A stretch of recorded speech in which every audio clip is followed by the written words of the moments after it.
Good morning, dear students. So today our topic for discussion is scalp.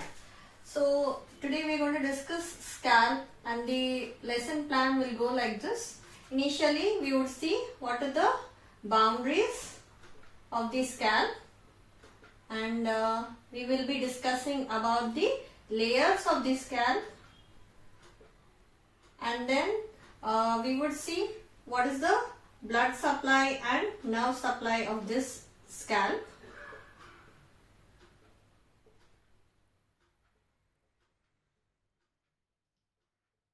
And finally we would add a note on all the applied aspects in relation to the scalp. So this is how the lesson plan goes. So coming to the boundaries of the scalp. So boundaries of the scalp. In this scalp, it is nothing but the soft tissue. It is the soft tissue which covers the calvaria.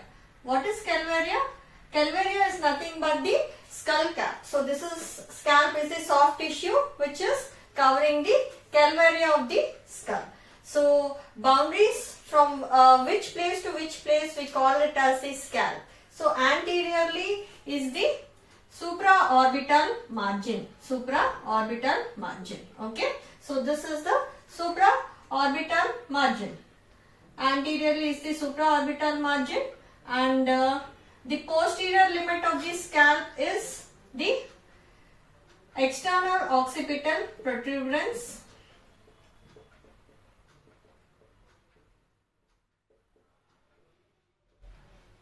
and the superior nuchal lines. So as you all must have been aware of these nuchal lines. So there will be superior nuchal lines, highest nuchal lines. So the posterior limit of the scalp is the superior nuchal line. So what about the lateral limit? Up to which lateral area do we call it as scalp? So the lateral limit for the scalp is up to the zygomatic arch. Zygomatic arch. So this forms the lateral limit for the scalp. So now these are the boundaries of the scalp. So now let's have a look at the layers of the scalp. So as the name suggests, so SCALP, the layers are also named like this. So it is easy for you to remember. S will stand for skin, okay, and C will stand for the dense connective tissue. Dense connective tissue.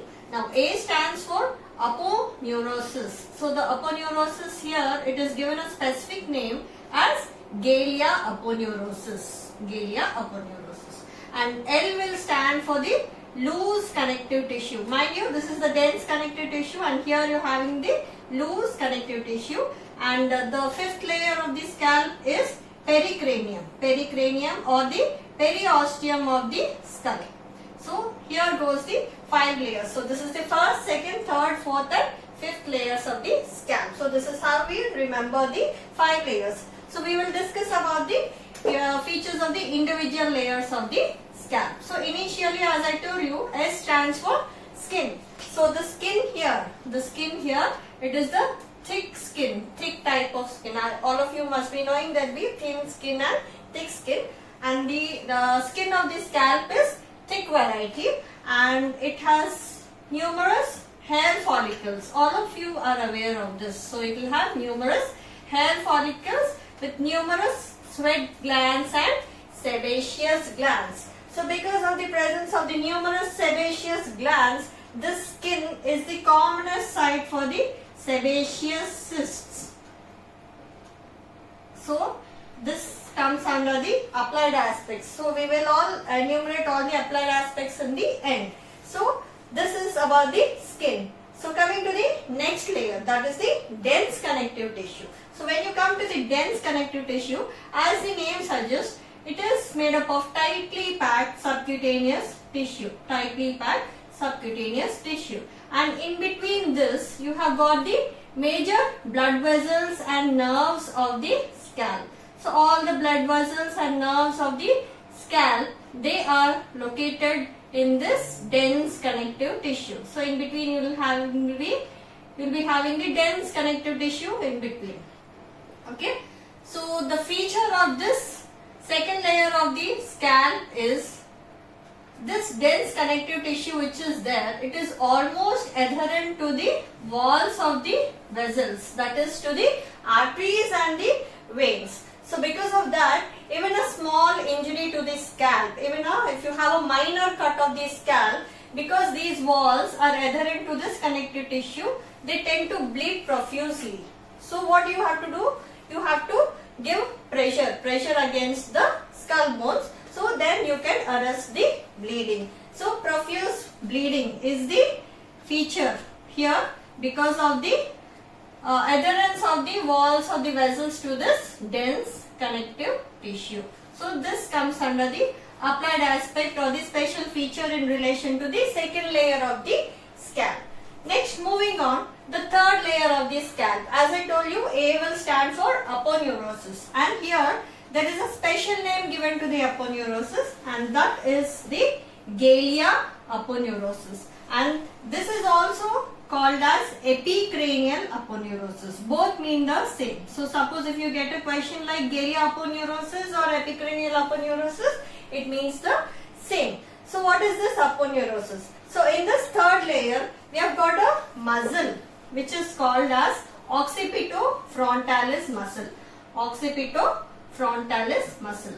So as the name suggests, it has got two bellies. It has got a occipital belly and it has got frontal belly. So the gap between these two muscles is filled with this Galea aponeurosis, or the one which we are calling as the epicranial aponeurosis. So what about this occipital bellies? These occipital bellies, as I told you previously, we have got the superior nuchal lines. These take origin from the lateral 2/3 of the superior nuchal line of the occipital bone. Superior nuchal line of the occipital bone, and they are widely apart. These two occipital bellies, they are widely apart. And then coming to the frontal bellies, these are continuous with the frontal bellies. So these frontal bellies, they are not widely apart, they are close to each other and they don't have any bony origin. So why this is important is because I'll tell you when I'll discuss about the applied aspects. This frontal belly, it has got no bony origin, and this is continuous with the subcutaneous tissue of the face. Subcutaneous tissue of the face. Okay, so we'll see why it is important. So the gap between these is filled with the aponeurosis, which is called as the Galea aponeurosis or the epicranial aponeurosis. So we will draw this aponeurosis here. So this is the third layer of the scalp, which we are calling as the Galea aponeurosis or the epicranial aponeurosis. So the direction of the fibers in this aponeurosis is directed like this. So if there is any cut which is present transversely, so if there is a transverse cut in the Galea aponeurosis, these wounds, they tend to gape because you are damaging all the fibers, so they tend to gape while healing. Okay. Now, because we have completed 1, 2, 3 layers. So first one is the skin, second one is the dense connective tissue, third one is the aponeurosis. So these 3 layers, they go together. Even if you do a dissection or while doing a surgery, all these 3 layers, they go together. So they are removed together. So they are called as the surgical layers of the scalp. Surgical layers of the scalp. These 3 layers together, they are referred to as surgical layers. Next, coming to the fourth layer. Fourth layer is L. L stands for loose connective tissue. So loose connective tissue. So we have got the loose connective tissue over here. So this is the loose connective tissue. Now this fourth layer of the scalp, it has got the emissary veins. Emissary veins. Now what are these emissary veins? Emissary veins, these are the veins which connect. So we know below the scalp, below the skull bones, we have got the cranial cavity where the brain is located. So we have got some veins which are intracranial and we have got some veins which are extracranial. So the extracranial veins, you know, they are located in the second layer of the scalp. Now you have got the intracranial dural venous sinuses. Okay, so the emissary veins, they act as connecting links between the intracranial dural venous sinuses with the extracranial veins. So they run for a considerable distance in this fourth layer of the scalp. So these veins, they are devoid of valves. That means they have got no valves. So this area, because of the presence of this emissary veins, it is referred to as dangerous area of scalp. Now why do we call it as dangerous area of the scalp? So dangerous area is so called because any infection from the extracranial source, by means any pus collection in this second layer or any infection in the second layer, can be traveled through these emissary veins and it can reach up to the intracranial venous sinuses. So that means it can directly affect the brain. So that is why this is referred to as dangerous area of scalp, because of the presence of these emissary veins. So why infection is carried so easily? Because they are devoid of valves. They do not have valves. So other important thing here is, if there is any fracture, so we will have the skull bones like this. Okay, this is the sutural line. So this is the skull bone, this is the outer table and this is the inner table.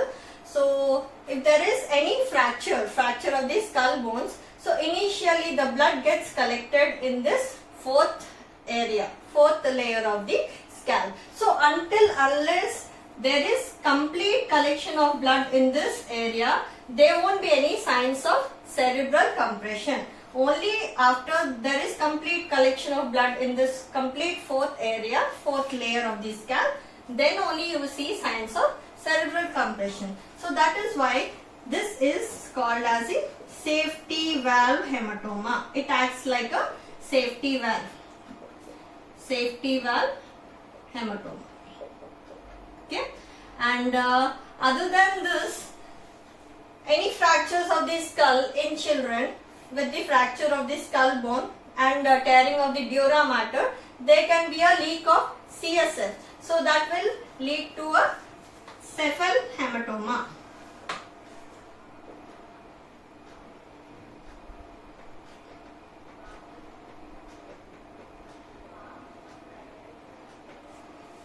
And other applied aspect in relation to this fourth layer is, so in newborn children, so if there is a difficult delivery, if there is a delayed delivery, because of the impaired venous return, they will have a temporary swelling. Because of the impaired venous return, the blood will get collected. So that is referred to as caput succedaneum. So which is a self-limiting condition. We don't need to do anything. It is a self-limiting condition which automatically will resolve within 1 week or so. Okay, so these are all the applied aspects in relation to the fourth area of the scalp. So dangerous area of the scalp is a frequently asked question.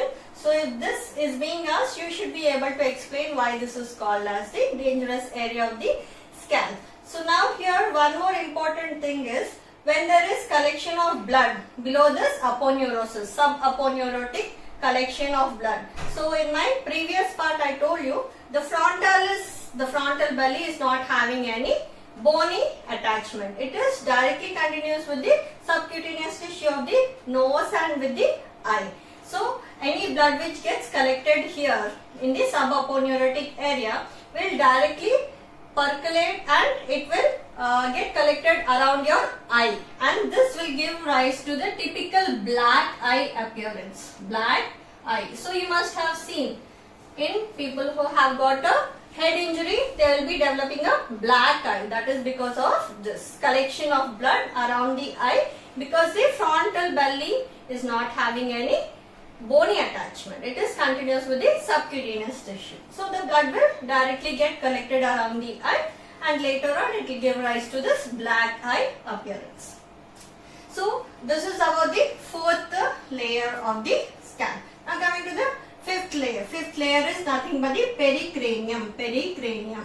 Okay. So this pericranium, it lines the outer table of the skull and it is loosely attached over the other than the sutural lines, and at the level of the sutural lines it is continuous with the sutural membrane. It is continuous with the sutural membrane. So here, mind you, in the fourth layer, if there is a collection of blood, it will collect throughout because there is no attachment anywhere. But in the fifth layer, below the fifth layer, if there is a collection of blood, so it will be restricted only to a particular zone because it is continuous with the sutural membrane. It is dividing it into compartments. So if there is any collection of blood here, this will take the shape of the underlying bone. If it is a frontal bone, it will take the shape of the frontal bone. If it is occipital bone, it will take the shape of the occipital bone. So that is because of this attachment. Okay. So that is about the 5 layers of the scalp. 5 layers of the scalp. Okay. Now we'll have a look at the blood supply, nerve supply of the scalp. So now let's continue. We will discuss about the blood supply and nerve supply. So blood supply anywhere means the arterial as well as the venous drainage. So blood supply, arterial we'll see first, followed by the venous drainage. So for the ease of the discussion, so we would take the scalp from the upper level. So as seen from above. So these are the 2 auricles. And so this is the nose. So just to identify the anterior aspect. So for the ease of discussion, what we do is in front of the auricle and behind the auricle. So we take what are the arteries which supply in front of the auricle, what are the arteries which supply behind the auricle. So initially we have got 2 arteries here near the eye. Those are the supraorbital and supratrochlear. Supratrochlear and supraorbital.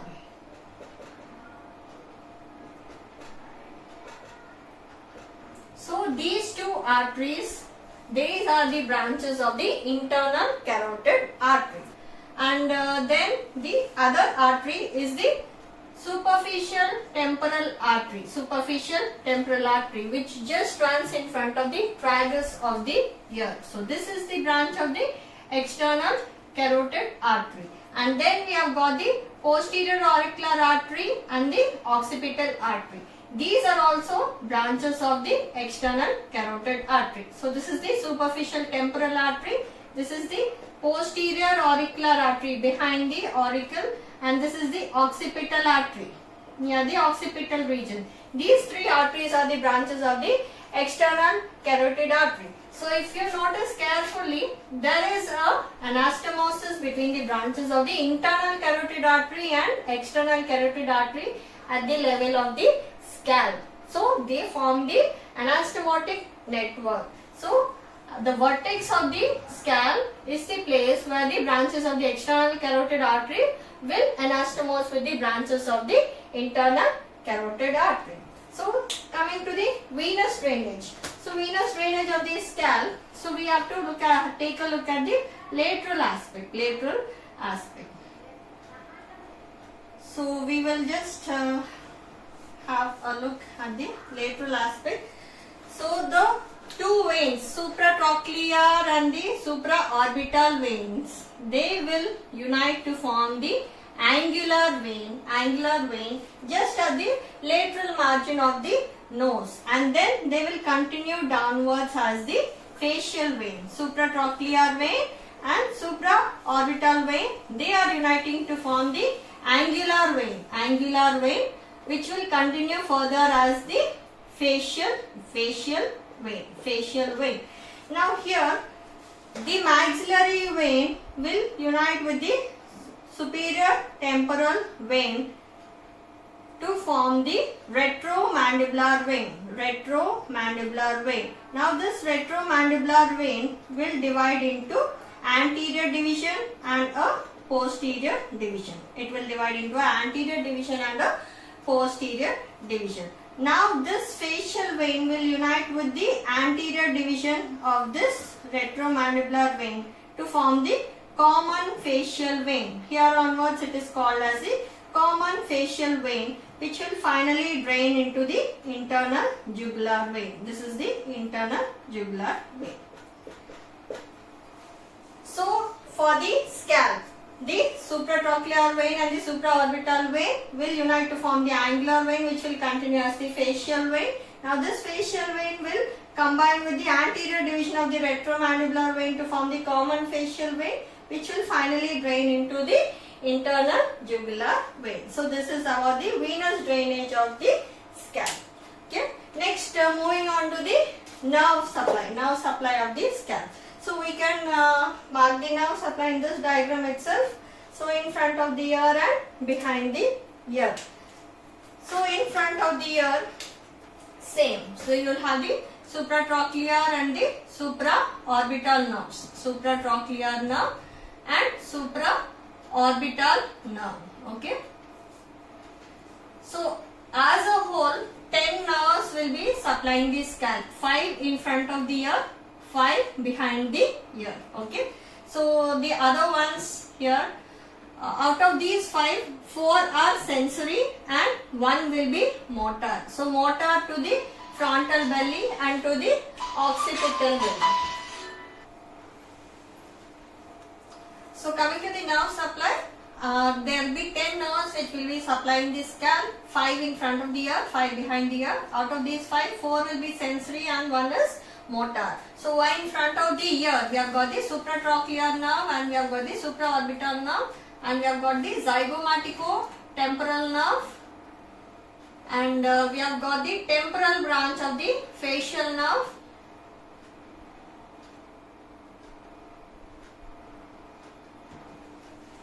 And this is the auriculotemporal nerve. So of all these, the supratrochlear, supraorbital, zygomatico-temporal and auriculotemporal nerve are sensory, and this temporal branch of facial nerve which is there, this is motor. It gives motor nerve supply to the frontal belly of the occipitofrontalis muscle. Remaining all are sensory to the scalp. Coming to the behind the ear, behind the auricle. So we have got the posterior auricular nerve.